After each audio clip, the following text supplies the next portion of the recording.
président, je voulais vraiment que tu t'accompagnes pour la couture. Tu peux? Bon, je peux. Ah, ok. Voilà, on va couper le gâteau. C'est 5 cas de aigle. La plume de l'aigle. Pas aigle. La plume de l'aigle. La plume de l'aigle. Voilà, okay. Félicitations mon frère. Merci. Happy birthday. Happy birthday to you.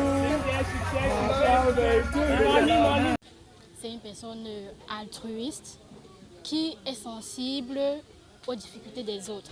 Et maintenant, en tant que patron, Didier, c'est un monsieur assez professionnel. Moi, je l'admire déjà pour son professionnalisme. Il prend son métier de journaliste à cœur. Il le fait avec beaucoup d'attention, avec beaucoup de ferveur. Il est dévoué à son métier et il traite l'information de façon vraiment minutieuse. Il prône beaucoup l'innovation, il prône la créativité. Il proscrit en fait le copier-coller, les choses qui sont tout le temps faites. Les choses qu'on connaît, que tout le monde connaît, les angles que tout le monde traite. Il aime que quelqu'un soit assez inspiré pour pouvoir écrire un article. Et il me dit toujours et toujours, avant d'écrire un article, avant de diffuser toute information, il faut toujours la vérifier. Et c'est qui est la règle d'or en journalisme. Et je le remercie au quotidien, premièrement, de m'avoir d'abord accepté l'année dernière en tant que stagiaire académique. Et cette année, bon, j'ai eu des difficultés financières pour pouvoir continuer mes études. Mais il a vu en moi quelqu'un qui avait du potentiel. Et il a voulu que je continue à peaufiner ma plume, que je continue à l'embellir. Et il m'a accordé cette grâce, cette chance de pouvoir travailler avec lui. Et à ses côtés au quotidien, j'apprends beaucoup de choses. Dengue, quand il me rencontre, quand il me parle de la plume de l'aigle du logo, il avait une idée en tête, un aigle qui vole haut. C'était ça, c'est ce qu'il avait de plus fondamental. Je lui ai dit, on peut faire autre chose. Il m'a dit non, je veux un aigle qui vole haut. Du coup, lui, il visait le sommet.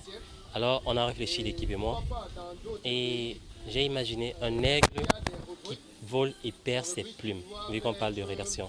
C'est pour ça que vous allez voir sur le logo de la plume de l'aigle, il y a un aigle qui perd des plumes, et ces plumes, c'est elles qui font la force de la plume de l'aigle pour la rédaction. Il y a beaucoup de start-upers, il y a beaucoup d'entreprises qui ont commencé les projets, mais qui, 1 an ou 2 ans après, ils sont morts.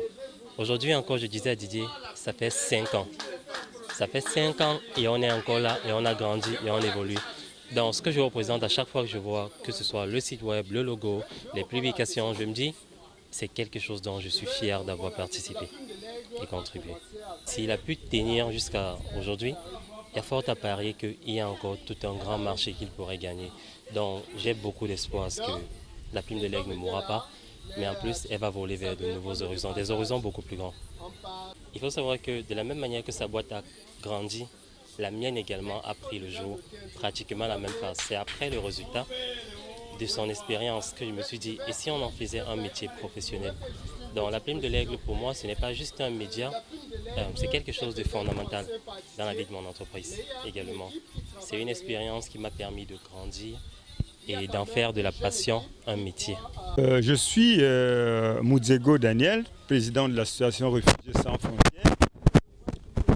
La plume de l'aigle, c'est une innovation d'abord, parce qu'ils ont choisi le journal en ligne. Donc à l'heure de la digitalisation, vraiment c'est une avance considérable sur les autres médias, hein, parce qu'ils atteignent un public très nombreux. Et c'est un journal qui a beaucoup contribué pour la promotion et la protection des droits des réfugiés au Cameroun. C'est dans ce cadre-là que nous l'avons connu. Il a été de tous les combats du plaidoyer pour l'association Réfugiés sans frontières. Il était d'abord avec Intégration, avant de créer la plume de l'aigle. Et donc la plume de l'aigle, c'est un journal plein d'avenir. Pour des années à venir, nous pensons que la plume de l'aigle doit être de plus en plus sur le terrain et sur tous les terrains. Et de faire la promotion, par exemple, du panafricanisme.